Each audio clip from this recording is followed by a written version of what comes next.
Your boat makes steady progress as you head to the northwest of the Styes. Evening is starting to set in. It's hard to see at first, but admittedly as you go further west, out to open water, some of the pollution does die down a little, and you do actually notice a very large building towering out of the low quarter. The low quarter is indeed dismal. Very few lights are lit here, implying that most of these buildings are indeed abandoned, and you can see a lot of the place does indeed seem to be quite literally falling into the ocean. The lighthouse itself is leaning very dangerously to the left. Interestingly enough, that does mean that the evening shadow coming from it does seem to be falling on a very particular area, sort of in the middle of a few things.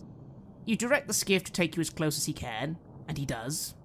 He looks a little confused at both of you for being out here, but he then doesn't seem to care and leaves you. You think, Alston, that locating the area might be tricky, because you're not entirely sure where to start. But Octave, you've got a good eye for this sort of thing. You know mathematics, after all. You're able to make a few calculations and go to an area where you think, if you wanted the shadow to be in the middle, surely this would be the place.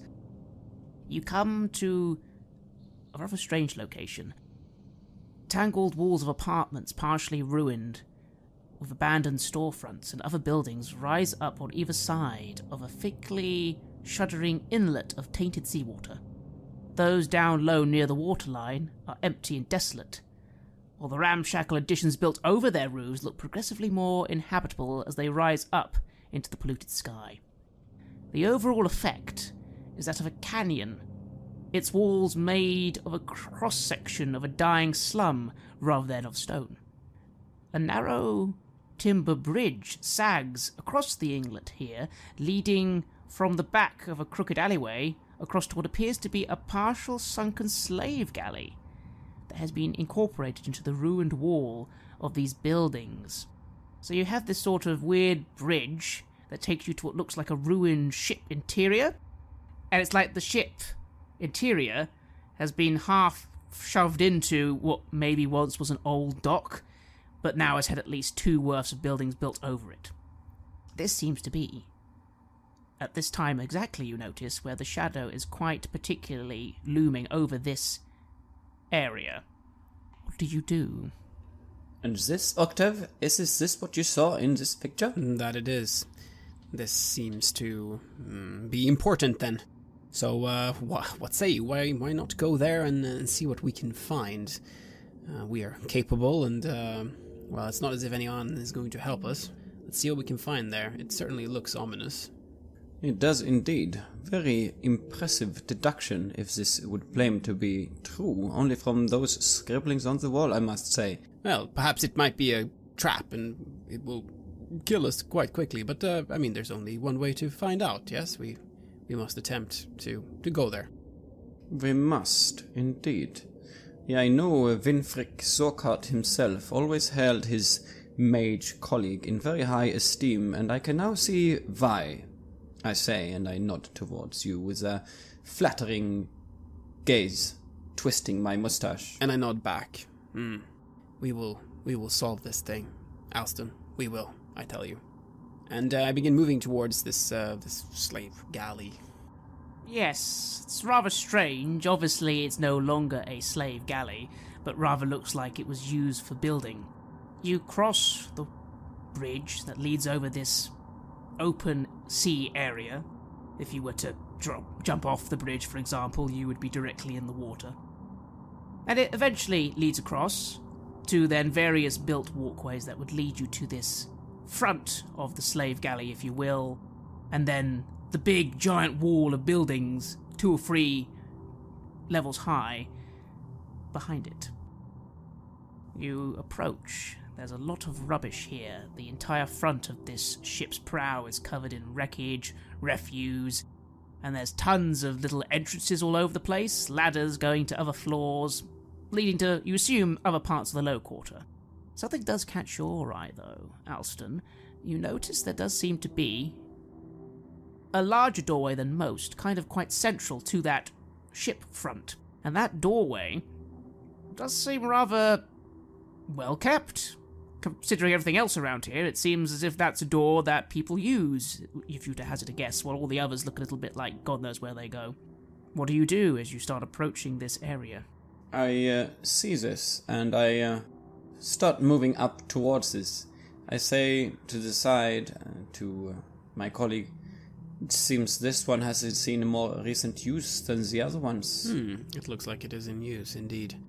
I think that is interesting, to be certain.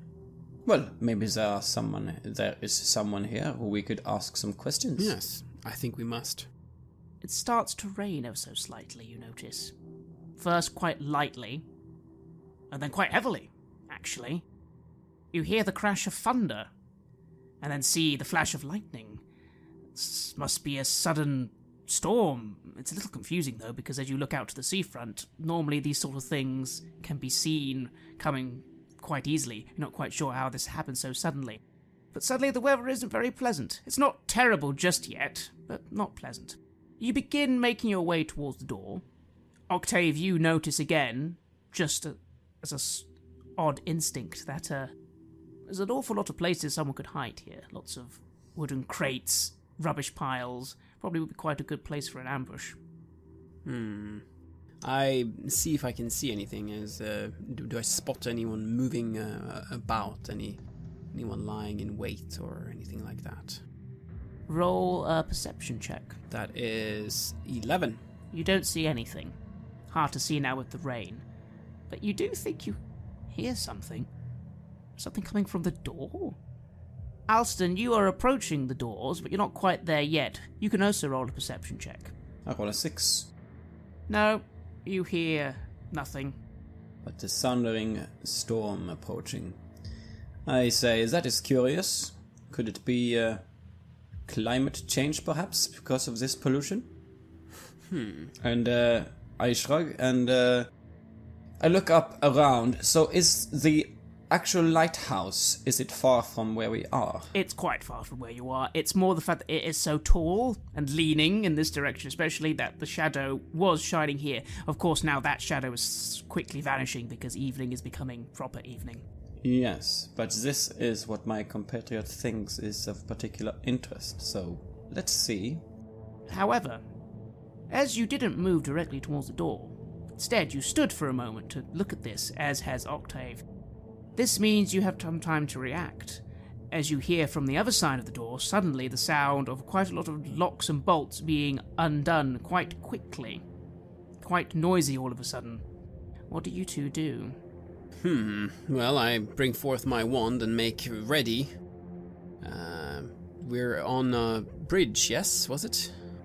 No, if you've come closer, you are now on the boat itself. You've kind of crossed over some walkways. You are now on this front of a boat. Tons of stuff everywhere, rubbish. And then in front of you, then the walls all lead into these buildings, and then this door. And then there's like loads of buildings and doors there. So that's kind of the main front, and this boat is then on the sea. And there are places to hide, yes? Tons of places to hide. Then, yes, I make myself ready, but I also move to hide, just so that whoever's coming out here, I might at least be able to see who it is before I decide to speak to them. Our eyes meet just as this starts happening, and I quickly run to the other side. Both of you roll me a stealth check. 21. 17. Both of you are used to this sort of thing, and to be honest, it is easy to hide, for there is so much detritus around here that if you weren't looking for this one door, you don't think you'd have seen it. It was only because of the way you were drawn here by that shadow in the first place that you even really thought this was unusual. And you both duck, left and right, and find perfect cover, just as the doors burst open. You can't see much, again because the storm is starting to pick up now. And the individuals, it seems, don't have any torches of their own. But there's a lot of them. New movement. 10, 15, maybe 20 people? They are cloaked in hoods and have weapons, but they move a bit strangely. The funny thing is, as you're observing them, they totally don't notice you for a start. And they very quickly move away and start diving off the boat into the water. 5 on one end, 5 on the other. They are rushing as fast as possible, all diving into the water. You see literally one just sort of close the door behind him quickly, and then again, they are all jumping into the water. What do you do? They're not paying any attention to you at all. Are they carrying anything in their hands? Or anything on their bodies? Do we see them wearing anything? Or brandishing anything? They have weapons. Some sort of long stick-like things. Again, they're moving quite quickly, but they look like sort of spears or something. And they seem to be wearing loose levers. No lanterns? None. And they disappear off into the water, and where? Off are they swimming? Do I see them, or do they just disappear under the water? You go and have a little look. You rolled well on your stealth. They don't seem to notice, or rather they don't even seem to care. They seem in a rush. They are diving straight in, and then they vanish. I wait a bit, having seen this, and when things are completely calm, because I assume they will become completely calm. You wait a few moments, and indeed they do. All figures have successfully vacated this area, and are gone. A few bubbles, then nothing. Gone into the night of the storm, gone into the water. And is the door, is it closed? It is closed. I will walk up toward the door. I suppose we're both walking towards the door, and I nod to Alston. I say, those were not human, but I'm sure you have deduced as much as well. What do you think they were? Some sort of species that can breathe underwater? Some form of aquatic being. What do I know about aquatic beings in general? Sauhuagin, Kuatoa, these kinds of aquatic races. Roll me a... You can decide. Would it be arcane or history? What sort of thing are you looking for? Well, I got both. Both I got +8 in, so I suppose I shall roll for... arcane then, let's say. Yes. I roll for Arcana. And I get natural 20, so 28. Well, you know quite a lot. You are actually quite a fan of bestiaries, aren't you? Mm-hmm. So, you know there are many creatures that live in the sea. Merfolk, Sagwin, Koatoa, various sea creatures. Not many of them come on the surface and wear clothing, though. That's a little strange. That maybe implies to you maybe they were in disguise, or they were humanoid enough to pass for people. Maybe something else entirely. Again, you're not quite sure, but definitely, yes, they have to be aquatic. They literally dived into the water and they're gone. They were also wearing light levers, which means that they would be able to swim not too unhindered. Indeed. Which race of the ones that I know from the bestiaries seem to be the closest in terms of height and build? Sagwin come to mind, but Sagwin do not go around wearing levers. You're not quite sure. Why would they be wearing clothing? And again, they also were very humanoid looking. They had legs and arms. There was no... You couldn't see any fish fins. That's odd. You do know that, of course, some creatures can do quite horrible things to people in this world, and magic mutation is a thing as well. Curious that there are so many of them. If they are somehow connected to the murders, which I can remind you has only happened 1 per week, I do not see what so many... And also very randomly. I do not know if this is necessarily tied to what we are investigating. But it must be, somehow. It must be connected somehow. And how many people in total had been murdered? Was that something that Master Refram was... He said 1 a week for 6 months. 1 a week for 6 months. Well, that would check out if it is said that these were... these bodies, they were taken to the crematory, right? To be burned. That is correct. They were also all beheaded, remember? That kills that theory, literally. Well, I suppose we shall have to make our way inside and see what they're hiding. Perhaps the answers lie there. Yes, let us have a look. I go up to the door and I feel it. Is it openable? Yes, it is. You think they forgot to lock it. In such a rush, they seemed. Maybe they don't care, because not many others seem to be moving out here. Who would be crazy enough to attempt to go into a place like this? Again, you look around, and it is a very unpleasant place. There is no sign that anyone else is even remotely nearby. Now, there could of course be trap mechanisms. I try to examine the door. You look over the door, and you don't need to roll, because it does seem just like a well-maintained door. There doesn't seem to your eye to be any sort of trap, because you're not really sure where the trap would be. It's all rusted wood around here and falling foundations. I try to open it with the handle and then draw out my club to sort of open it the rest of the way, poking it with the club. And you open the door. It leads into a tunnel. There's not much lighting here, though. It's quite dark. This is interesting. I put my club back into my belt and I take out my whip. I let it illuminate its light into the tunnel. And the tunnel illuminates. It is a tunnel that leads a good distance forwards. All wood, of course. Again, this was once, perhaps, you guess, originally a port, and then it must have fallen down a little, and they built another floor on it, so that fell down, and then another floor. It does seem as if, though, some work has been done here. This isn't natural. They have definitely taken boards and tried to make this a serviceable tunnel that leads forwards. I see. Well, I shall start moving into this tunnel and of all wreckage and junk. And I follow a bit behind, just in case there are indeed any traps here, so we don't both get caught up in it. Octave, just before you go in, roll a perception check.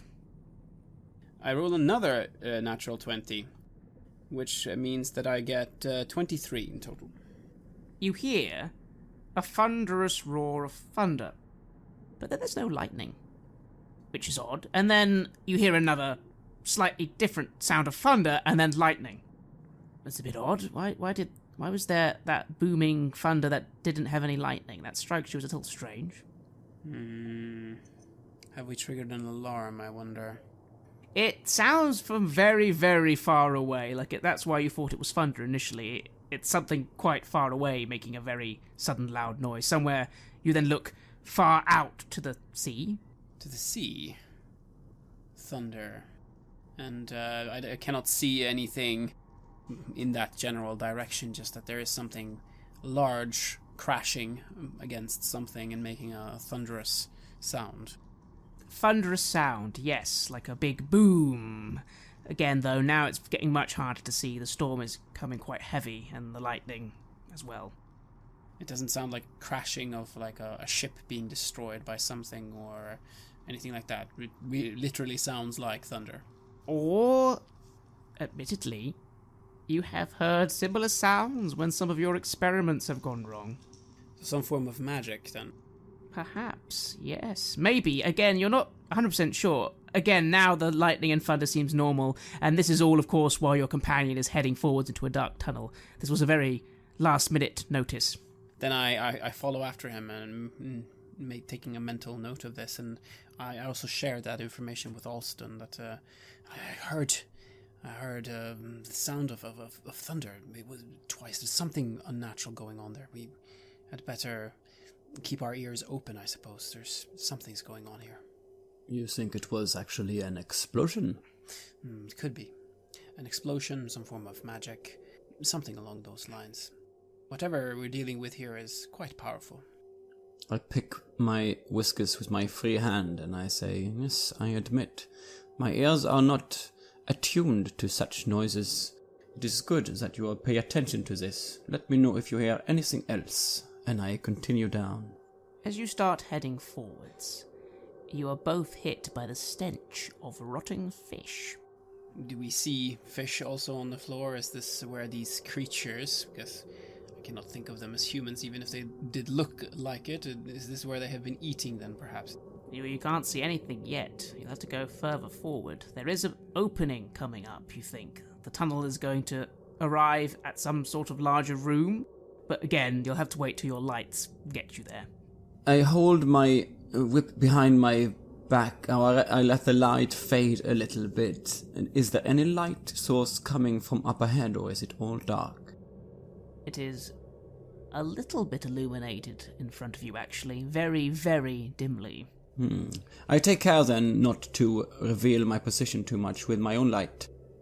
So as we get closer, I will dim the light coming from my whip and cover it a little bit with a napkin or something.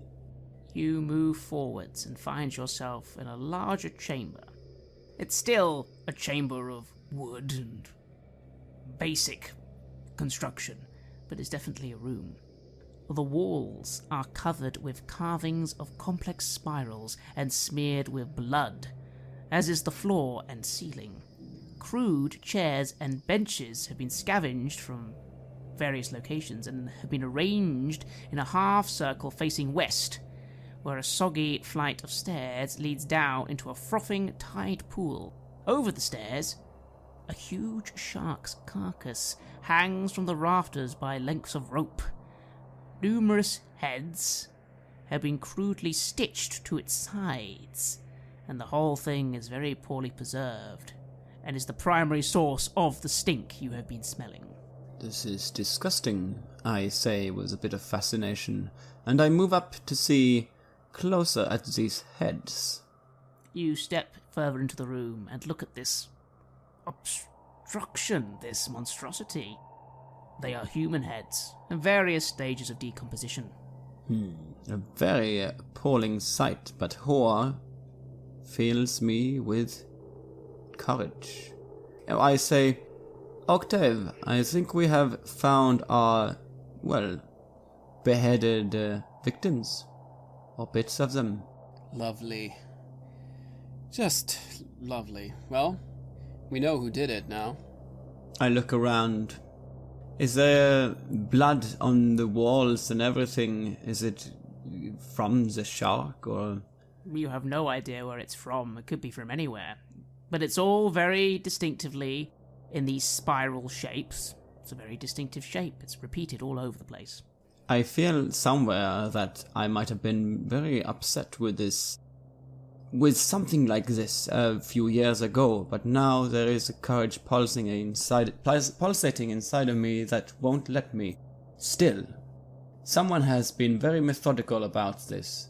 I say, so there is the purpose of the killings? To create a shark and tie heads to it? How absurd. Just for some sort of art? Does this say anything to you at all? Does it? Anything that I can come up with my general knowledge of the arcane and the weird? Both of you can roll a religion check. I roll a 6. I roll 20.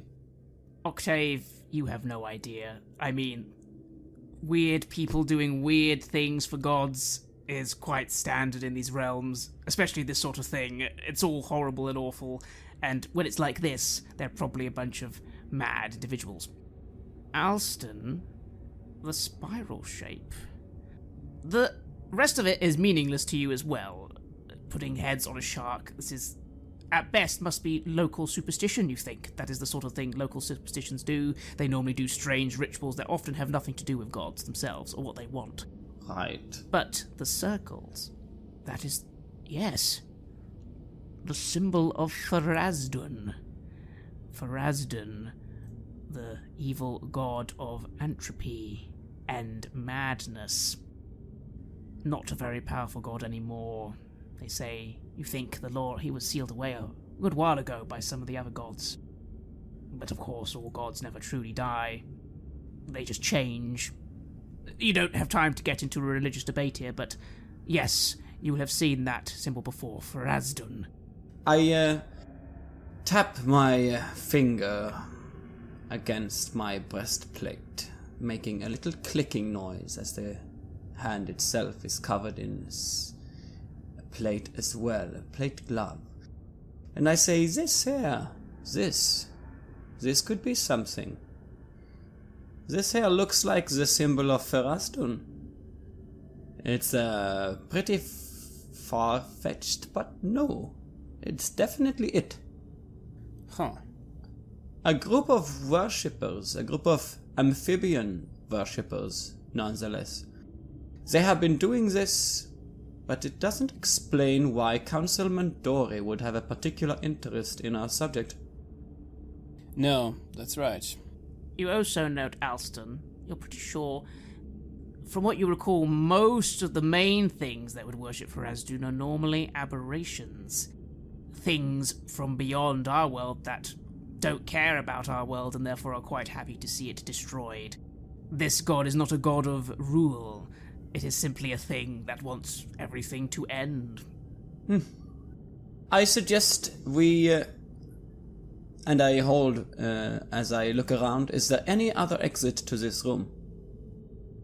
There is this tidal pool, right in front, behind the shrine. That would, you don't know where that goes, but it's a water source, so obviously it would go somewhere. It goes down through the water? How does this tidal pool work? As you step forward a bit, you see the steps leading down from this shrine lead to this water, and then the water goes down. You can't see how far in this light, but it's dark water, and also the wall near it seems to have a tunnel of sorts, implying that maybe it leads to far greater amounts of water. I look at Octave. Well, I wonder if Rephaim knew about this as well. He assumed as lot, giving us these potions, and I hold one up. Well, it would be worth investigating, seeing as how we have that capability. The other only trace that we would have would be Councilman Dory, and I don't know that bringing our knowledge of this would necessarily lead to anything. I think we need something more, perhaps. The shark has started to move. The dead shark? He doesn't seem dead. He's starting to thrash and writhe. He's off the ropes. You're not quite sure how he could be off the ropes. It's alive. It's alive, Alston. This shark creature is writhing around, these heads sort of shaking about, and it's charging straight towards you. What do you do? This tidal pool, is it small? Would the shark be able to enter that? Is it that big? Yes, it would be able to enter. All right, and then the other exit would be the one that we have taken, which would be a land-based exit. Correct. And how is it charging towards me? It's writhing toward you, being propelled forward by... You have no idea. Roll initiative. I get 6. 15. You are up, Sir Alston.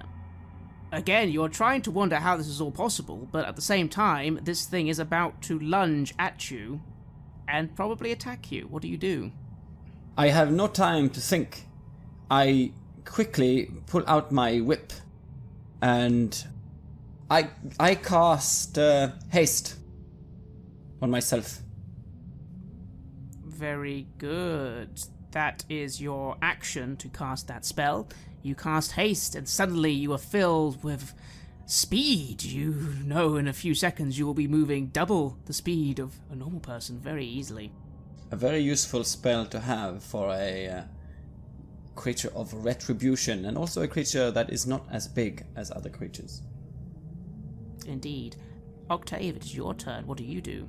Seeing how this dreadful shark creature is writhing towards us, I decide that, the only way to progress is fire, because fire tends to solve most things. So I cast immolation upon this shark creature, and it must make a dexterity saving throw against 16. It fails. Then it shall take 8d6s of damage. Roll your damage. Then it gets 32 damage.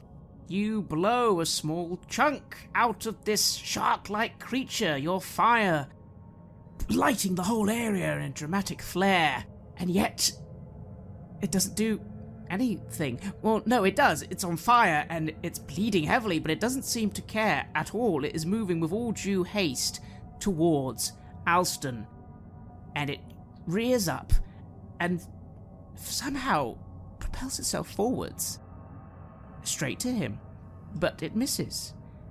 Alston, you are able to sidestep. Just in time, but you do sidestep. You're fine, you're a little shaken, but you are fine. I know how my haste at this point would make it even harder for the creature to hit me. I get 2+ in armor class as well, so it would be at 20 at present. I now, having my whip drawn out in my hand, I quickly lash out to the side. 3 quick lashes towards the shark. Roll your attacks. 17. That's a hit. Roll damage. 6. And as it hits, does this thing seem undead, or is it alive somehow? You have absolutely no idea. I mean, your logic says it has to be undead, because it must be dead. Or it's some sort of machination. I do not know. I do not care. As my whip connects with it, I shall use Divine Smite, using up one of my level 1 spell slots, and to deal 2d8 extra damage. Excellent, you do so. That's 15 on the first attack. And your whip whips out, crashing into its side. Again, there's no cry of pain, no even recognition that you've done anything, other than that you do see its flesh being torn off. You have done something, surely.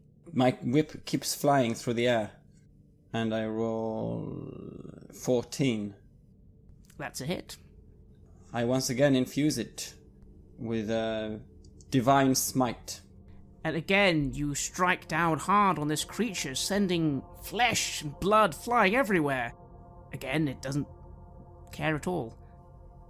I fear I don't have time to feel anything because the whips is striking so fast. It's going one more time, and I do 9 damage. Again, you just lay into this creature, your whip flying with a holy fury, and you are hitting it, and the blood is flying everywhere, and it just sort of is getting ready for its counterattack. What do you do next? I try to position myself in the way of the pool if it should decide to flee. You do so, although, again, it doesn't seem to show any signs of wanting to flee, or being bothered at all, other than just wailing this horrible screeching noise at you. Very well, I end my turn. Octave, it is your go. But, I will say this, you could roll an intelligence roll. Yes, I am beginning to suspect that this being is, well, beyond us. I get 14. You don't have much time to think. This is very concerning. But one thing does... How did it get free from the ropes? It was like seconds passed. Something is bugging you, but again, it is about to now, you see, turn its attention to you. What do you do? How fast is this one moving? Is it moving at such a speed that I could outrun it? You have no idea. It got to Alston in seconds. It seems to be being moved by some force, like it's no way it's actually moving on its own volition. It's almost like it's flying and slithering and propelling forward to you. And then, judging by the amount of damage that we've so far dealt, does it seem as if we're actually making a dent into it? Does it seem like this would somehow stop it? Are we just wasting our efforts here? You feel you are wasting your efforts, surely. It has been injured. It looks like it's been injured, but again, nothing's happening. I shall then attempt to move away. So I yell to Alston, "This is pointless," and I begin to dash away from there, trying to leave the ground way out because I do not wish to go into that tidal pool. That's a bad idea to be chased by a shark, even if it's some form of undead shark underwater. Very well. You begin running towards the exit, and that ends your turn. It is at this point that the shark, seeing you run, comes straight after you. It catches up with you. It is upon you. How is this even possible? It dives, but again, misses. Kind of just dives past you. But now, to block your path, you will not be able to get past it. You hear a voice, both of you, call out, "Lay down the weapons, and it shall stop. We shall speak." What do you do? This is your turn, Alston. I hold my whip still to my side, and I say, "Then speak! Speak to us right now!" To the left of the room, a A man has appeared. He was not there earlier. Or a figure, perhaps is better to say. The voice sounded male, you think. It is cloaked. You cannot see its face. What do you do, Octave? Alston has, for the moment, stopped fighting. What do you do? Well, if someone wishes to parley, I suppose that would be fine. I'm not exactly bound by the need to utilize weapons to use my forces, so I simply put away my wand, and I stop as well. Speak then. The shark creature stops as well, suddenly very still, although it remains, it seems, where it is. Interesting. It seems like this shark is more a weapon than it is a being. Is that correct? The figure does not answer. Instead, you hear a voice. Why are you here? Does it come from the figure? You think so? It must do, yes. It is obvious that you or the people in this place are affiliated with the murders in this town. We have come to put a stop to them. Why? Because it is innocent people being murdered without justice. What do you want? Who are you, and why are you doing this? I need explain little, but maybe I will. What do you want? What do you truly want? And you hear now the voice almost as if it's in your heads, both of you, asking, what do you want? What do you do? I try to steel myself. I don't want someone trying to intrude onto my thoughts. I say, I want justice to be served. I want the poet of justice himself to have his say. And you... Again, the voice is in your head, Octave. What do you want? Money. Lots and lots of money. Do you say that, or do you think it at the same time? That goes for you as well, Alston. I say it aloud. I have been clear of as much regarding my motivation. As far as thinking goes, I would rather not invite this sort of communication. I say it. Silence for a few seconds. You wish for money. You wish for justice. Both these things you will have. Yes? Yes. How can we have those things? Once again, who are you? How are you associated to this? Why are you doing this? I am the Whisperer. That is all you need. This... the murders. Murders, yes. Yes. The one you seek lies beyond. You must go quickly for justice, for money. You must go quickly. You must stop them. Yes. Yes. You want us to stop them? You mean to say you are not yourself involved? No. Beyond evil. You are serving someone then? It doesn't answer for a moment, and then continues saying, the evil comes to release a great beast. It happens right now. You must go quickly. You will go quickly, yes, and then money and justice you shall have. Quickly, through the water you will go. That does sound good, I say, and I smile, and just thinking about the absurdity of the entire situation. Well, what say you? Shall we? Does this being, is it telling the truth? Is it trying to trick us? Roll an insight check. 6. I mean, you have no idea. You can't even see its face. I do not like this. But if something bigger is at hand, then I must attend to it. I nod slowly, and I say, but this is not a way for you to be rid of us. If you are indeed doing the bigger part of these crimes, I take out the potion that I have been given from Reframe, and I drink it so that I may enter underwater undisturbed. And I do the same. Yes, good. Go. Quickly, quickly. There's a bit of irritation there in the voice for a second, but yes, it doesn't move, neither does the creature, and you take your potion. You were filled with a strange sensation for a few seconds, but you feel now you'll be able to go into the water, although, Alistair, you do note as you start descending into the water that your armour is going to make things a bit tricky here as you are descending suddenly into water. Suddenly the stairs give way and you can feel you will have to swim.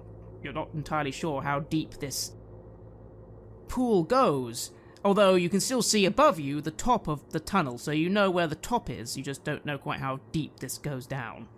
I am not very much worried about this. I did not come to the Styes unprepared.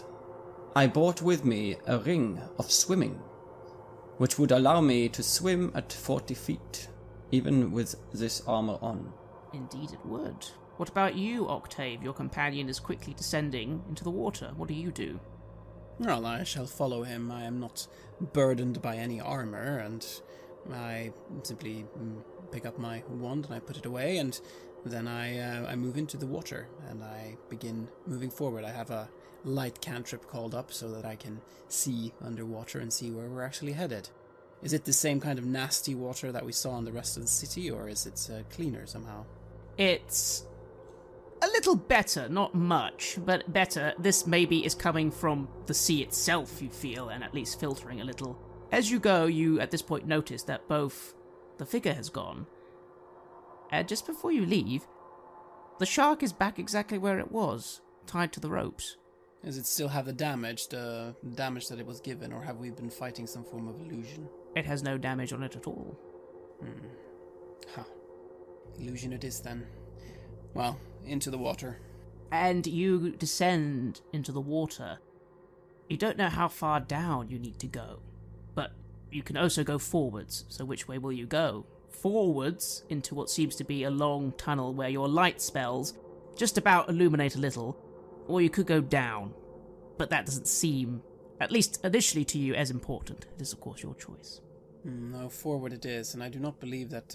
what does water breathing do with regards to pressure? I mean, it is very difficult to dive any significant depth without any kind of equipment, yes? This is true.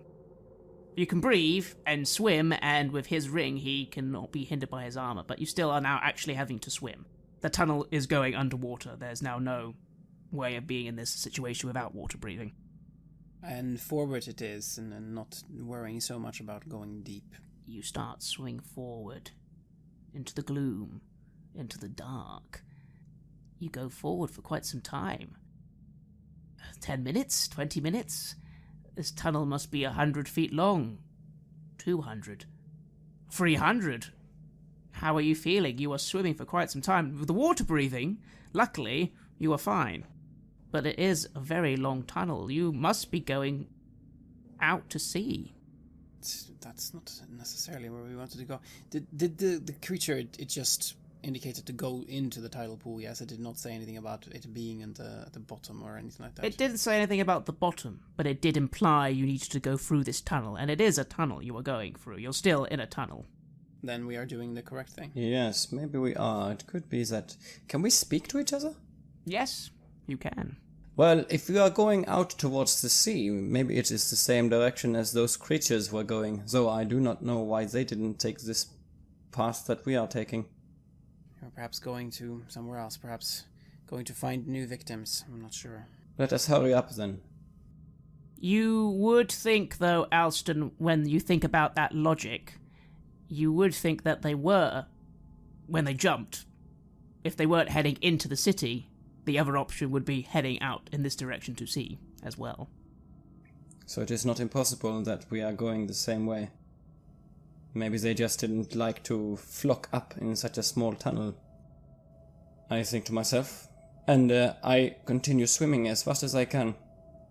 Being initially, as the haste spell wears off, a little bit fatigued, but it only lasts for a little while. And you continue going forwards until suddenly, it looks as if ahead the tunnel is actually leading somewhere. There is an opening. There is no light, of course. This place is completely underwater and dark apart from your own lights at sea. What do you do as you start to come to an opening? I swim carefully up to it. Yes. I see if I can see something also underneath the surface, if there's anything awaiting us there, or if it's just... Let's see if I can extend my light a little bit. At this point, the tunnel has become quite narrow. You've noticed it that suddenly now the depths are no longer that deep. You are in quite a... It's become smaller and smaller, heading into what looks like a... Just as you reach it, some brick. There's brick at this opening. It's a hole in a construction, and you peek forward and you see what looks like some sort of large structure, completely underwater, of course. Layers of silt cover the once fine floor of this sunken church. You see what looks like some old ruins of vestments and floating benches around. Immense mounds of collapsed scaffolding lie heaped to the eastern end of this room, which is where you are sort of coming in through this hole. But this spectacle is dwarfed by the gaping pit that yawns to the west, practically engulfing the entire wing of this structure. The pit's walls and rim flicker and writhe with lights. There is some light now, you see suddenly. Intricate glyphs woven in a complex tapestry of magical light. The glyphs seem to writhe and fluctuate, almost slithering across each other like an obscene carpet of snakes. You also notice, just before you enter and are looking at all this, a body float by of an individual in leathers with weapons. Quite dead.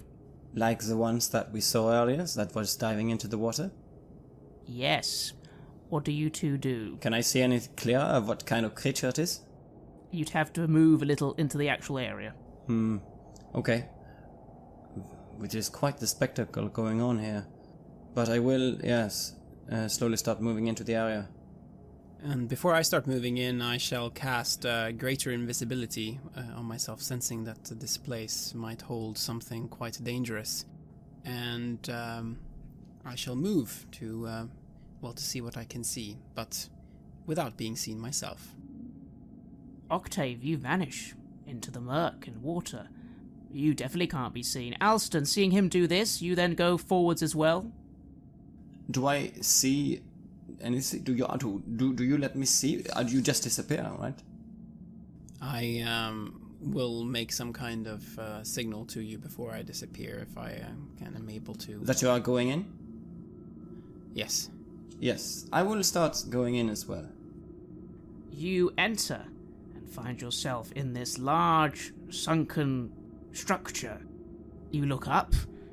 You think if you look up, you can see what was originally the upstairs and then maybe towers of this building that would maybe go up to the surface of the water. Again, you're not quite sure how far underwater you are, but you make a logical guess that you're not feeling too much pressure. You must just be maybe 80, 90 feet under the water if this entire building is submerged, as it seems to be. Ruined as well. Incredible. And yes, you look around, don't see much. At first. You, of course, Octave, are completely invisible. You see several bodies floating about. Lots of them looking like those individuals you saw earlier, now all very dead, floating about in various areas. You see this gaping pit to the west. And you think you see, suddenly, just at the corners of the room, a couple of fish? Some shoals of fish, yes. There's one sort of near the portal to the left and one near the pit to the right, just sort of swimming around. What do you do? I swim up to one of these bodies to see what it is. You turn the figure, and you're greeted by what at first you assume is a humanoid figure. It is. After all, got arms, legs, clothing. Its face is hideous. Aquatic, with gills and boils, but it's not natural. No, it's misshapen. It's as if the eyes are one is too large, one is too big. Some of the skin isn't scaled. but some is very dead.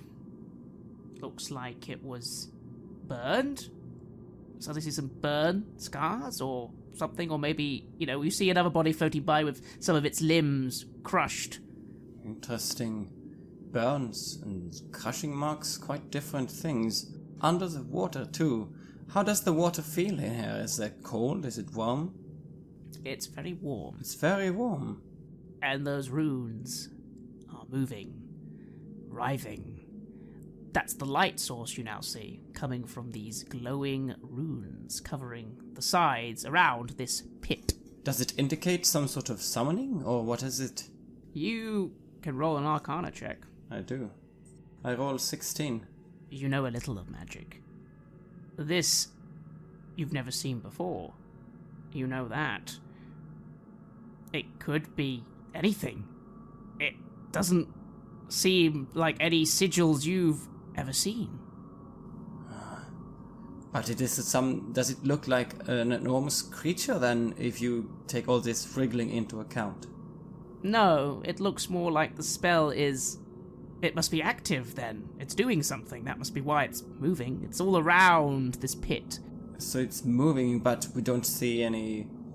It's not as if something is coming out from it, really. Except dead bodies that are beaten up or burned. They are not coming out of the pit. They are just floating all over this massive chamber or whatever structure this sunken temple is. I shall have to move closer to the pit then to investigate. Indeed. As you move closer to the pit... Octave, what are you doing? You are completely unseen, after all. Well, I try to move up and see what kind of...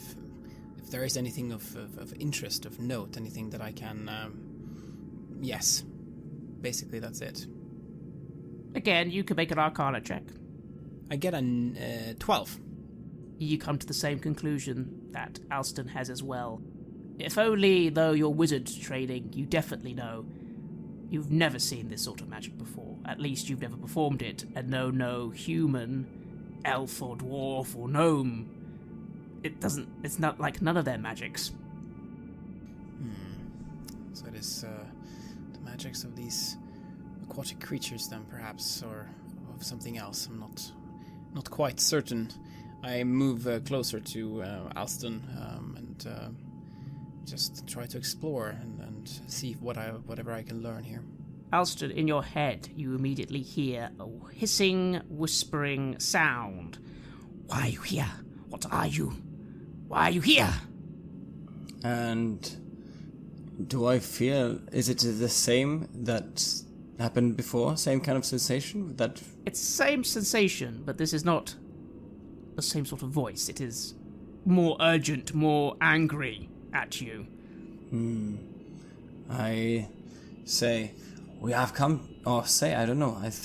I only think to myself, we are to bring justice to the dead. Fool! Fool! Go! Be gone! We will not give up. The Lord Hor himself demands it. You feel a strange sensation suddenly come over you as you notice one of the shoals of fish has suddenly come quite close to you, swimming about. And suddenly you feel something pry at your mind. Roll a wisdom saving throw. I roll 21. You shake this off. You're not sure what's happening, but something was trying to grasp at your mind. You shake it off immediately. It's hard, but you do it. You feel a hissing sound in your head. Fool meat! You will die! You will die! And the shoal of fish is no longer a shoal of fish. Instead, it's some sort of creature. A very large creature with tentacles. 7 or 8 of them sort of coming out from its form. It has strange reddish eyes. And it is looking very agitated at you. And it starts saying this weird keening sound. It sounds almost like a sort of... And you also hear it coming from somewhere else. Octave. The other shoal of fish has suddenly transformed into a similar-looking being and is replying. You know deep speech, don't you? I do. It is the one furthest away is saying, "No time! No time!" The one getting angry at Alston, its tentacles starting to flare, is like, "Yes, we must find now. We must destroy, kill them, fool, meat, kill them." Then I shall, hearing this, I shall attack the one that's close to Alston then. Again, casting immolation to try to burn this octopus-like creature. Everyone roll initiative, but your attack will go off first because it's a surprise attack. But let's roll initiative now. 13. I get 20. Very well, so with a 20 you'll be going first immediately after, but for now you get a surprise attack. Cast your spell. So I'm casting immolation again. It must first then roll to save against dexterity 16. It fails. It fails. Then immediately it takes 8d6 in damage, which in this case is 26. And at the end of each of its turns, it will repeat this save until it succeeds, and otherwise taking 4d6 fire damage on a failed save. You reach forward your hand and cast your spell of immolation. Normally, fire and flame would follow such an act, but of course you're underwater, so it's not quite the same. But you still are able to heat the water, the spell of magic comes, and this creature is suddenly consumed in boiling water, screeching aloud in pain as it is under attack. It is now combat. You go first, again, Octave. In that case, I move on and I immediately cast a level 4 fireball on this being. It is a 20-foot radius. Can I somehow make it so that Alston is not hit by this? I'm going to say he wasn't quite in range yet. He was a bit of a distance away, so I will allow this fireball to go off. It will only hit this one creature, though. Yes, I'm only interested in hitting this one that seemed to be very convinced at attacking us. The other one seemed to somehow be hesitant, which I found quite interesting. So I am casting Fireball then, releasing a giant ball of flame from my hands. Or, in this case, perhaps boiling superheated water. And it must then make attempt a save against Dexterity 16. It fails. Then it takes 9d6s of damage. 29 damage. And then your immolation does something at the end of the turn?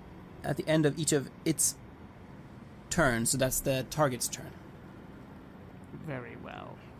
You unleash your ball of fire. Again, the actual fire and energy normally associated immediately being condensed, but the heat itself and the explosion does shift the room, the water flying everywhere, the bodies moving, and this creature just whines in agony and goes still, twitching. You noticed at this point, Alster being the one it was closest to, that it had wounds already.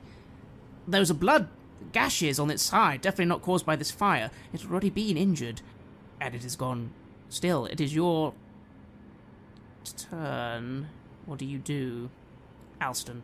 Yes. Does anything happen, downwards and among the runes and all that happened? Was it just these creatures coming out of...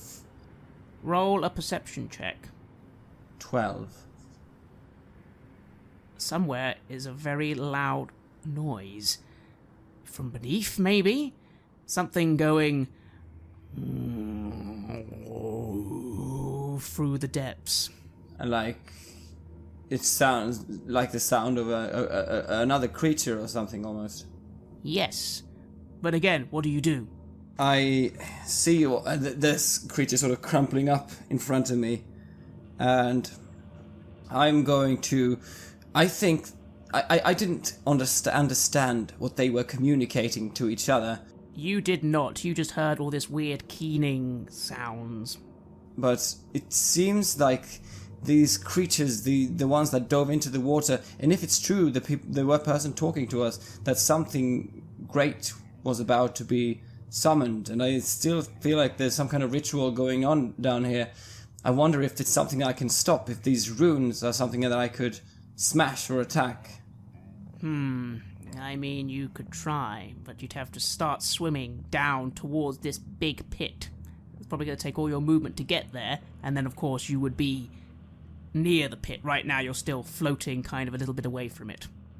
I will cast Hunter's Mark on the other one, which means that I will deal extra damage to it whenever I hit it.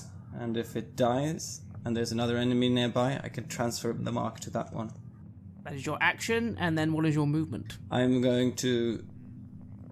is it far away from me?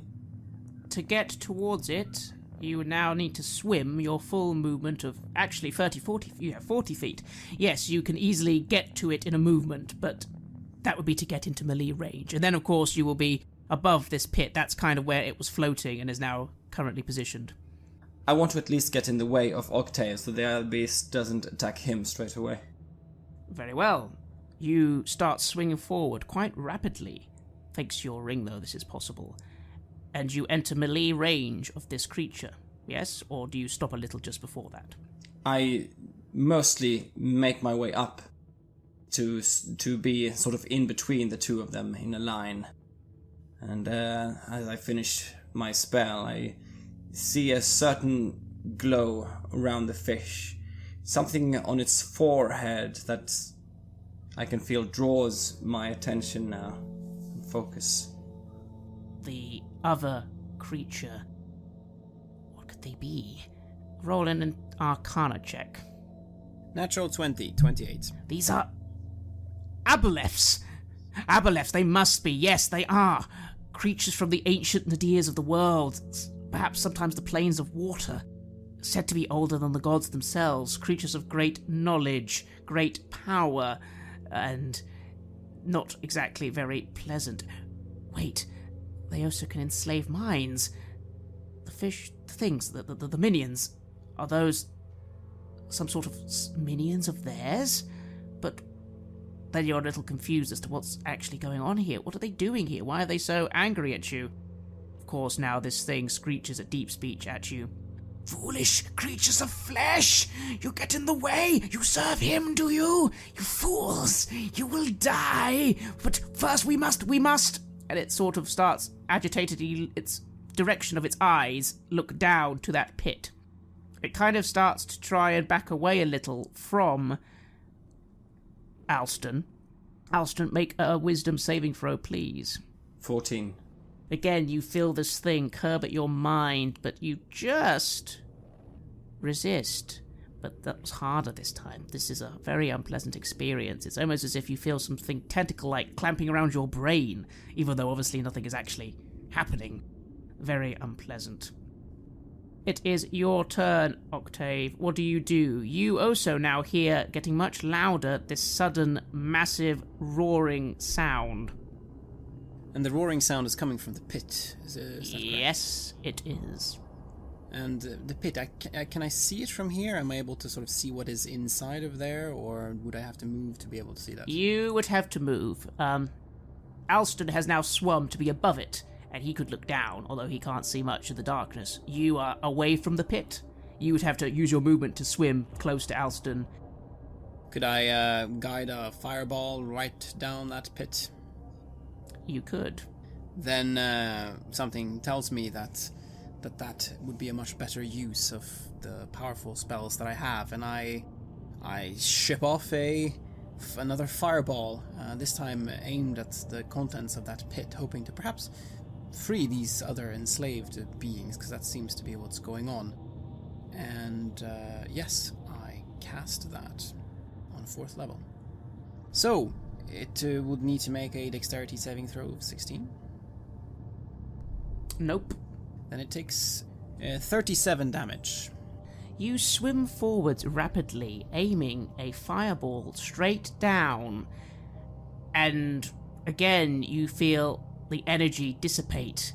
And unfortunately, no light appears.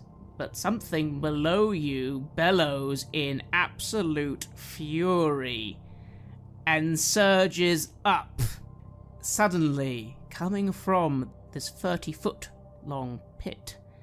is a gigantic being. A squid creature, you feel, easily filling the pit as it suddenly lumbers straight out. It has 8 long tentacles. One of those tentacles flies straight towards you, Octave, as you see this creature sizzling ever so slightly on the very top of its head from your actions. It makes its first attack, as it is its go. The creature facing Alston yell in deep speech, "It is released! You fools! You must destroy! We must destroy!" Its first attack is 30. Does that hit? Yes. A tentacle lashes out towards you and grapples you inside. You are suddenly completely covered in a tentacle grip. You take 15 damage and you are grappled. Another tentacle flies out. For a moment you feel it will go for you as well, but actually this one goes towards the aboleth and restrains it as well, suddenly grabbing the aboleth. The aboleth screams in pain and frustration as it is suddenly grabbed right in front of you, Alston. A third tentacle then comes lashing out towards you, Alston. Suddenly, for there to be nothing there for this thing, you think to yourself, your friend really did anger this being. It did. And does he grapple me as well? Does a 25 hit? Yes.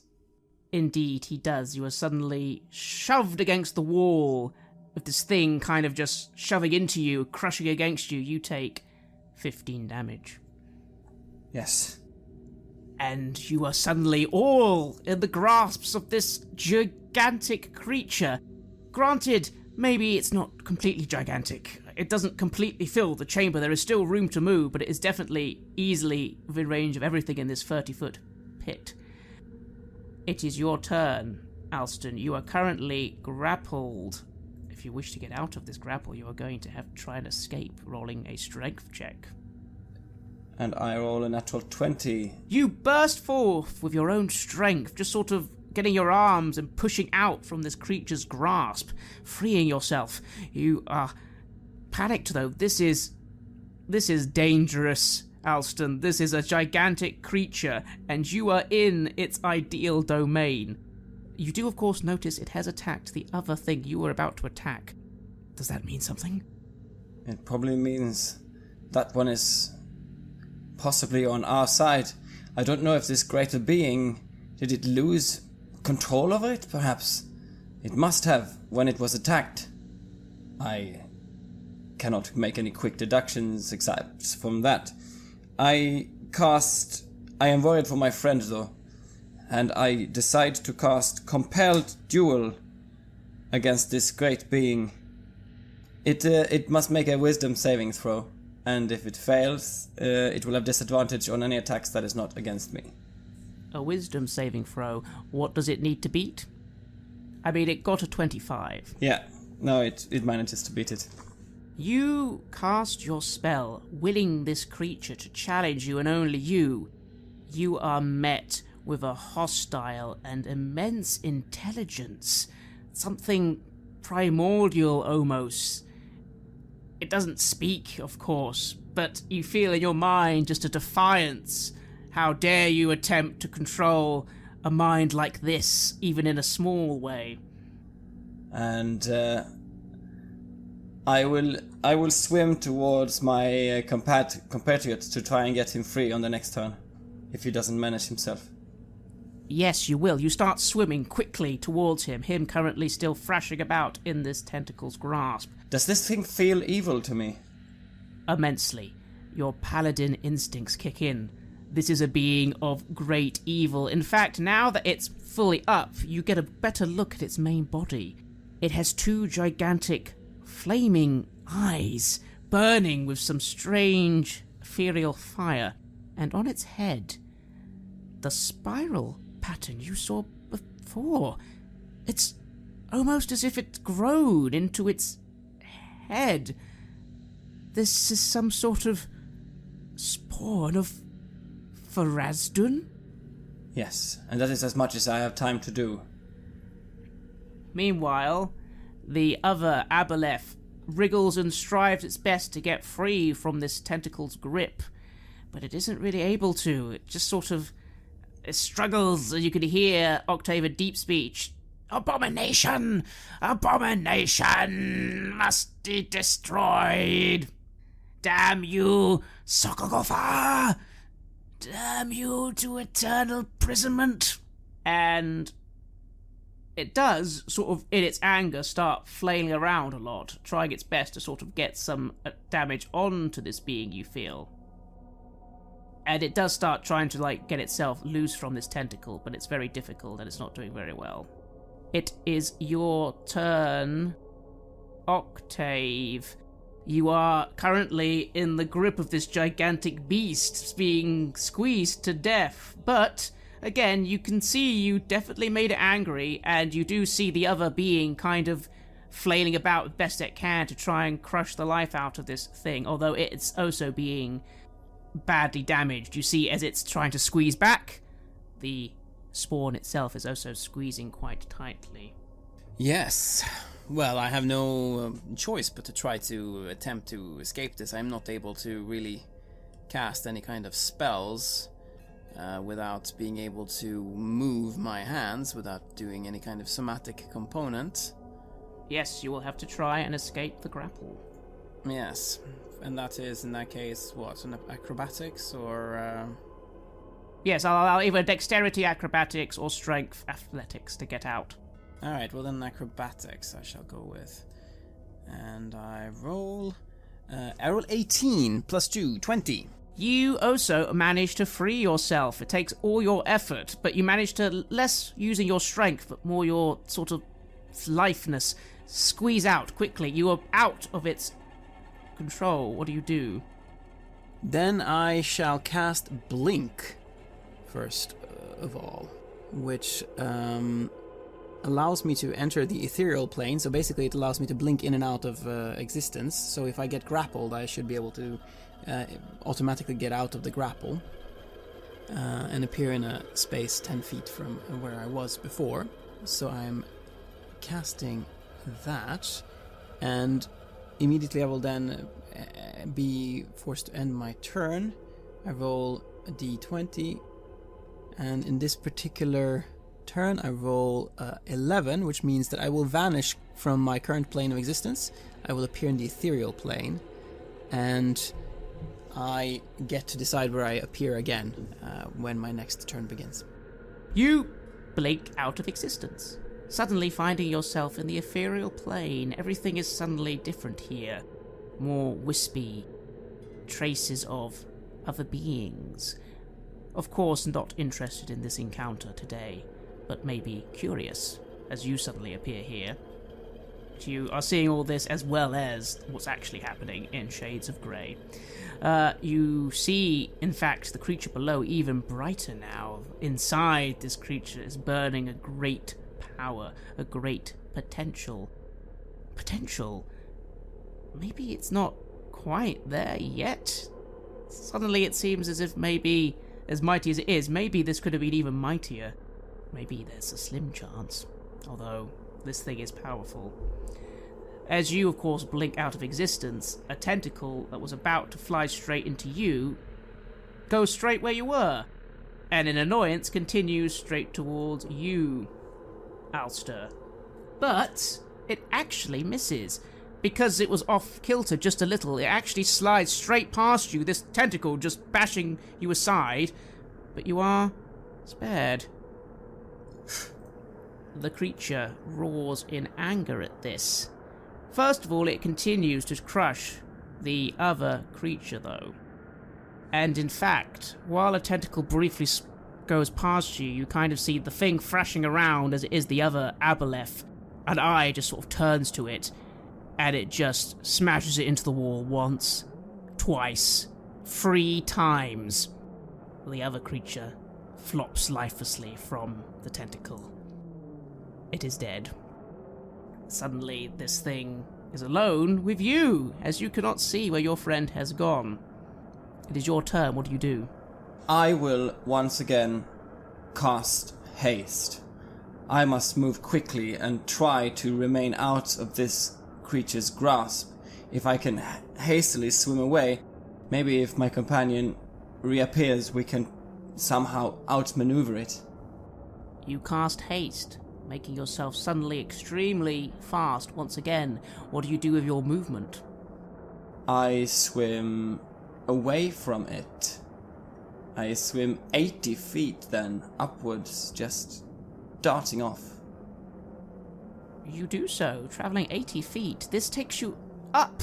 You go faster and faster upwards. Suddenly you find yourself in the tower of what this church must have been. And then you're pretty sure you can see the surface. It's a little further away, but you probably would make it next turn easily. You are, now at the top of this building. It kind of below, the creature roars in anger and frustration at you sort of darting away that quickly. Does it follow? It might, but it's not its turn yet. Your turn ends, yes? Yes. As it comes to your turn again, Octave, you just notice, out of the corner of your eye, from the corner of this room, from the ethereal plane, something else happen. Something appears through a shimmering portal, sort of pops in, and you see another one of these beings. It's a bit larger than those other two were, covered in bones protruding from its sides. And you hear, it's a bit hard to hear from the ethereal plane, but again, you are aware of things that go on otherwise. Deep speech. My child, not quite ready yet. Not quite ready yet. You should remain. Kill them and come. Well done. The threat is gone. You can go back. It's your turn, Octave. What do you do from the ethereal plane? So it seemed as if this one was speaking to this large summoned being, and was referring to it as its child. That would sound logical, yes. Well, in that case, I shall. What happens is I appear again, and I immediately fire off a fireball against the aboleth with the bones. You appear quite suddenly. You hear in your mind, just before you summon your fireball, "Foolish creature, die! Die in the name of Farazadun!" In human tongue, that was. And you fire your fireball. And can it save against 16? No, you hit it square in the face with a fireball. A sudden burst of flaming energy. Roll your damage. 35. You hit it square in the face, the water around it shimmering in a burst of heat and energy. The creature howls in dismay, but it kind of holds its ground. You do note this one doesn't look like the others in a way. It looks bigger, and the bones look like better armor. You think to yourself. You fired a fireball. Is that the end of your turn, or do you move? Well, then Blink becomes active, and I just rolled for Blink, and I rolled 11, which means that I again travel to the ethereal plane. And yes, you blink away again.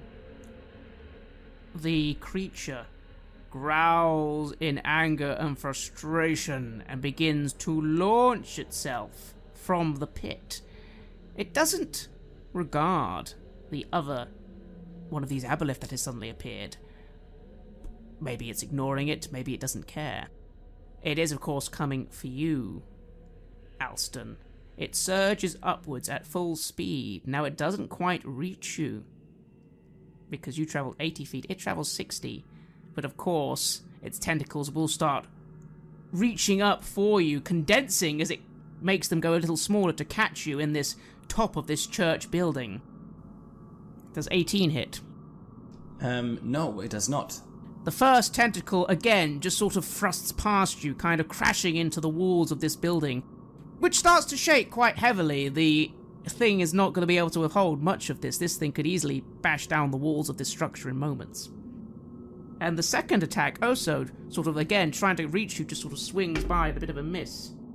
The third attack, though, finally does come forward, again, crushing you against the wall, causing 15 damage. and grappling you once again.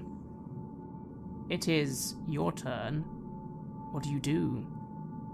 I need to roll then to keep concentration on my haste spell. And you said 15 damage? Yes, you took 15 damage. So I'm going to roll against half of that. And I roll.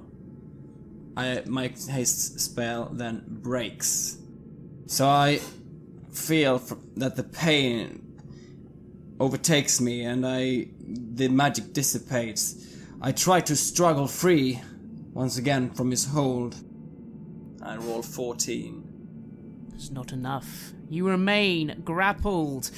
It's hard to move. You could not move at all. You can maybe try and do something, but your attack will have disadvantage. I take my club and I try to attack it from being grappled. Very good. Roll your attacks. So I have to roll twice, right, and take the lowest. Yes. Does 17 hit? Yes, it does. And I get the club out and I manage to hit it. I do initially 11 points of damage, but as I feel that it connects, I'm going to convert it into a smite to bring forth the justice of Hor into my strike.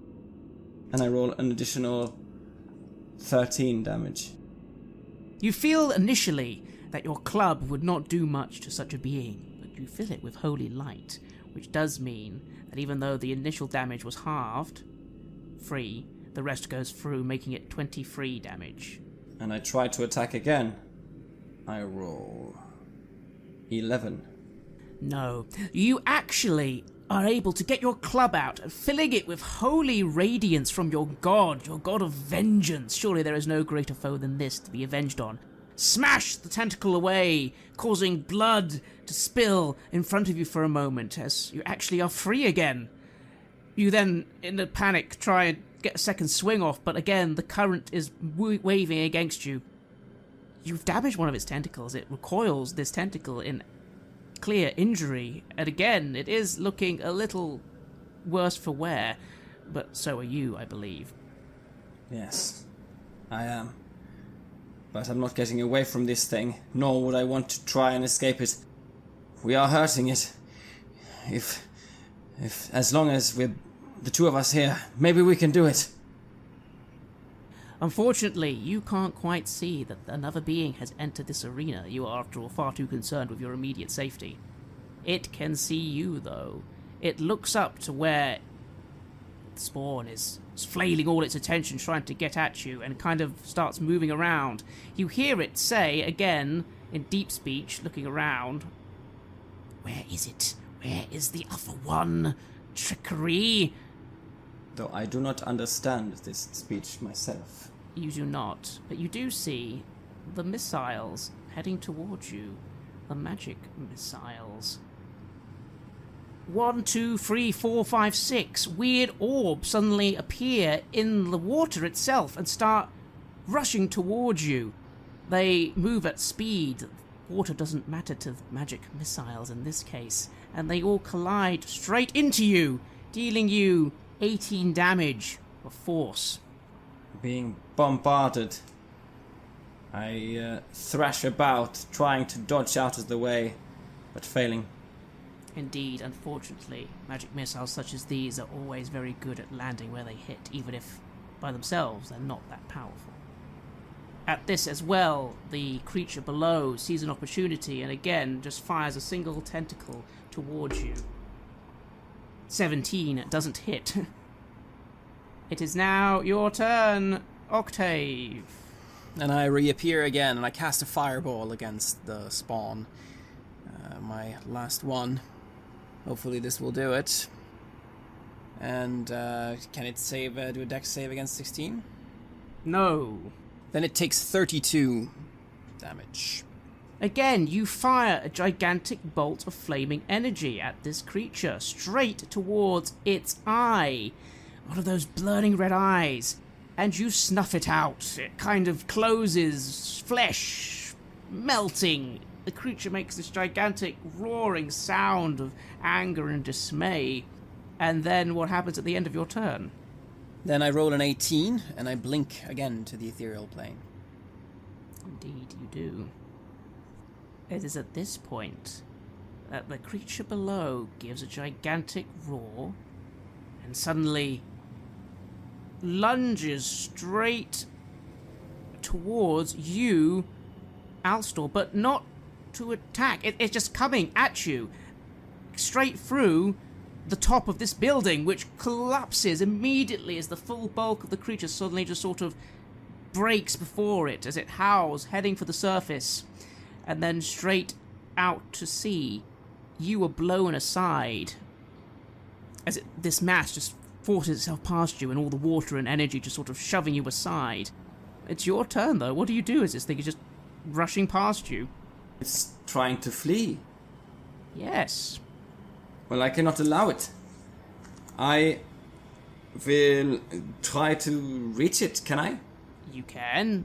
Just right now. It's going to take, a little bit of effort, because otherwise all the forces of nature want to push you aside. But if you just go, with a weapon and just charge at it, you will get it as it goes past you. I try to push off against the side, and clutching my hand where I have the ring of swimming, I try to kick away and make it as fast as possible to it before it gets away. And I mutter under my breath a vow of enmity against this creature, which will give me an advantage on attack rolls against it.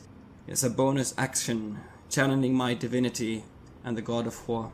Indeed. Roll your dice. The first one was 18, but the other one was actually 20. Oh, right, okay. Both attacks hit. Roll damage.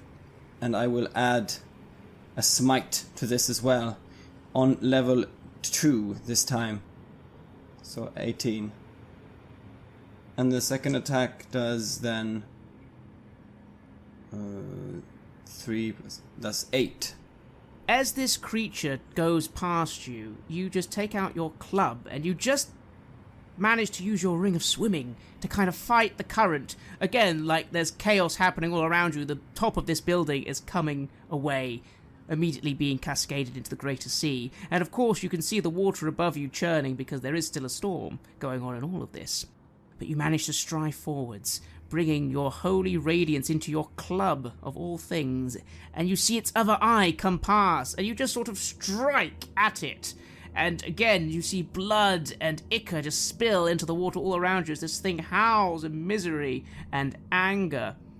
Is that the end of your turn? You've done your 2 attacks. Yes. And then it continues moving, and suddenly it expels this gigantic cloud of black ink all over the place.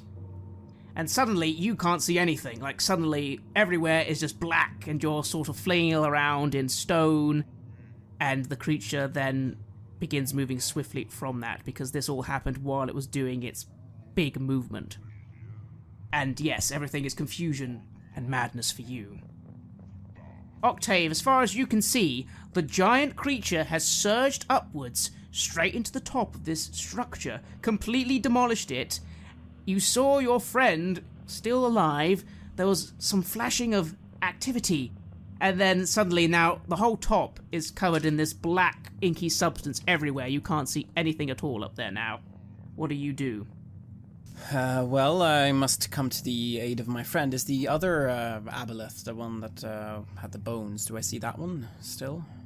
Yes, you can. You can see it sort of agitatedly waving its tentacles around as it regards this, and you hear in deep speech it cry, "Flee! Flee, my child! You must live! You must live!" And what do you do? Well, if it is my turn, or when it becomes my turn, will there be any opportunity for me to sling a spell after the fleeing spawn, or what can I attack, essentially? You can just about, as this ink cloud happened and everything's gone dark there, you can just about see where you think it would be. You think, if it's a massive creature after all, if it's heading in that direction, what's the range of your ice knife? 60 feet. It's just in range. It has travelled 60 feet up. It will just be in the range of your... If you think it's still there, this is the moment to do it, you have to fling this knife now. Its next turn, it will definitely be clear of this area. Then I shall do that. And I must first roll my attack. And I get 24. That's a hit. Roll damage. It takes 10 damage on hit, which is... And then it takes 3... It's supposed to do a dexterity save against 16. It fails. Alright, then it takes 3d6s of cold or of ice damage as well. And we get 13 there. You look above, into this madness above you. The giant cloud of ink. The top of this entire building coming down. The whole entire place is shaking, and you can feel waves coming in from the sea as this building is probably starting to lose all its structure, whatever little it had left. But you're pretty sure it must still be there, right? If you could just see your friend battling it, it must still be there. And you fire your ice knife straight forwards. You hear a gigantic wail of pain echo out through the water. And suddenly, from your point of view, Alston, you see the redness of those eyes, which you could just about see in all the darkness, fade. And then there seems to be a stillness for the moment. At least up there, although of course the storm is still raging. Although, wait, maybe it's calming. Ever so slightly? Maybe? You're not sure. What happens at the end of your turn, Octave? 16 to return to the ethereal plane. To return to the ethereal plane. However, I'm afraid I'm going to say the minute has definitely now passed. That will be your last blink. Yes, that sounds fair. Time is still for a few seconds. What do you do, though? Alston, you see, you suddenly have a new problem. You can breathe fine due to your water breathing, except now you're breathing in something else. Something quite unpleasant. Make me a Constitution saving throw, as this inkiness remains all around you. I roll 13. No, you can't help but just start choking a little as this stuff is corrupting the water around you. You take 15 poison damage. If there's such a thing as coughing underwater, then that is what I'm doing. It's seeping into me. I feel I must get out of it. I must get out of the waters. I start to swim upwards. If we have defeated this evil, I'm not sure. I'm not sure what I see. What happens to it? You have no idea. You can see nothing in all this ink. But you do remember the surface was up, very close. I start swimming upwards. In the meantime, I'm placing my hand on my chest, and I am lay on hands on me to heal myself as we move upwards. Very well. That's your action and your movement. So heal your lay on hands as you suddenly burst to the surface. You take in a deep breath. It is nighttime, of course, but the storm seems to be starting to fade. Most of the ink is also starting to disperse now. Its initial structure is starting to be wafted away by the waves. There's masonry everywhere. And you can see the Styes. You are quite away from it to the west, but you can see some lights from the city. That must be possible for us to swim there then. It will be an exhausting swim. But I must get back into the land. If only my friend can make it up as well. You, Octave, are still in the ethereal plane for at least one brief moment more. You see the aboleth sort of twitching a little, looking around, again calling out in deep speech. Where is it? What have you done? You cannot do this to Farazdun!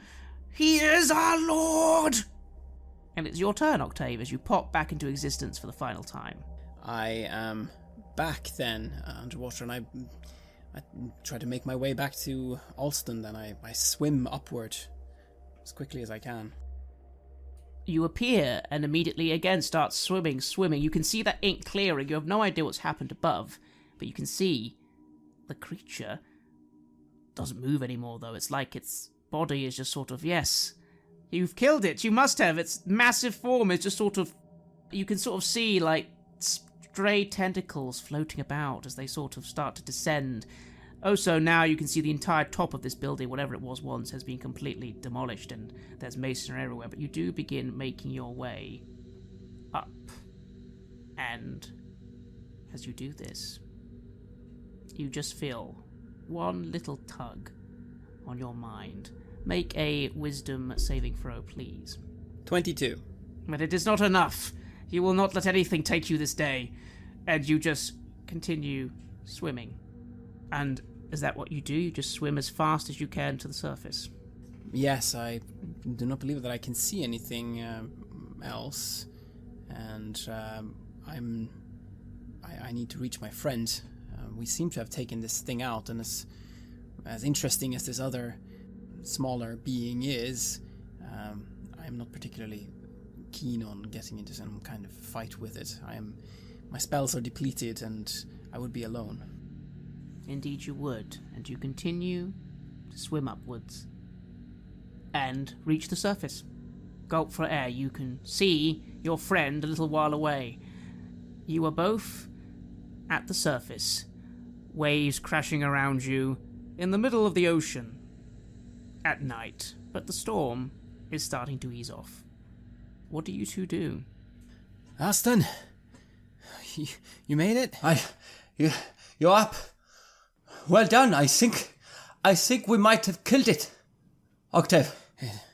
It seemed dead to me. That other thing was still alive. The one that attacked you with those missiles. But it seems pathetic and weak by itself. Are you all right? Are you wounded?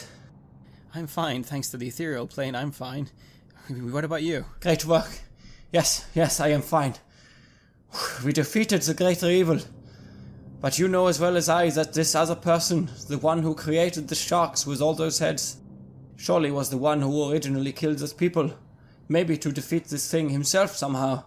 I do not know how it is all connected yet. We must make our way back. Get some rest. And then take up the struggle once again, my friend. Yes, we have to get paid, I say, and I laugh a little bit. And we move to swim back to the Styes if we can. You begin swimming back to the Styes. It's a long journey, almost as long as the 10, 20, 30 minutes it took you to swim out this far to sea in the first place. It's possible you are feeling completely exhausted. However, Alston is a rather determined individual, and with the ring of swimming, when you, Octave, start to stumble a little, he assists, and completely soaked and exhausted, you do actually manage to swim all the way back to the polluted waters of the Styes, and crawl onto a little port somewhere, and you are out of the water, and back in the city. The night air is calm now, and you look back to the west, and can see nothing now really. Nothing pursued you. What do you do? At this point, it will be time to find a place to rest. Maybe find our way back to the tavern where we had the barrel starved, and our initial prey, what do you call it? Our initial target. Yes, our initial quarry stuffed away. Get some rest, and then continue the pursuit and continue getting to the bottom of the murders of the Lantern Man. We must call upon Master Rephram as well. Make sure that he's updated as to what has happened. Yes, he must. And let him know that his potions were most helpful. And the two of you, stumbling, injured, exhausted, walk on to the night. Knowing you feel, Alston, that a greater evil was definitely defeated, You are not sure of anything else, perhaps. Why were the aboleths... What was happening with them, Octave? They wanted to kill you, but then they wanted to kill it, but then the last one that you left, he did not want to kill it. He called it its child. You think to yourself, maybe your comments on its weakness is a little bravado. After all, the last you saw of it, it only couldn't see you. It didn't seem that damaged, and it had magic, which, from what you know of aboleths, is actually quite unusual. Also, it was calling to a god. But aboleths do not worship gods. Very strange. What are your thoughts on these things as you ruminate on them? But perhaps it was not an aboleth then. Perhaps it was someone who had taken that shape. Perhaps it is somehow connected to this councilman. Perhaps connected to what's going on in this city and the powers that are working here. I have no proof to back any of this up, but there seems to clearly be more going on here than what we have found out. But with any luck, we will at least have stopped the murders, at least for a time. And you continue to the inn in the night. The night air, calmer now, although the smog and misery that comes from that alchemist's quarter is still present. Perhaps you have defeated a greater evil, but much evil still remains in the Styes. But perhaps that is for another day.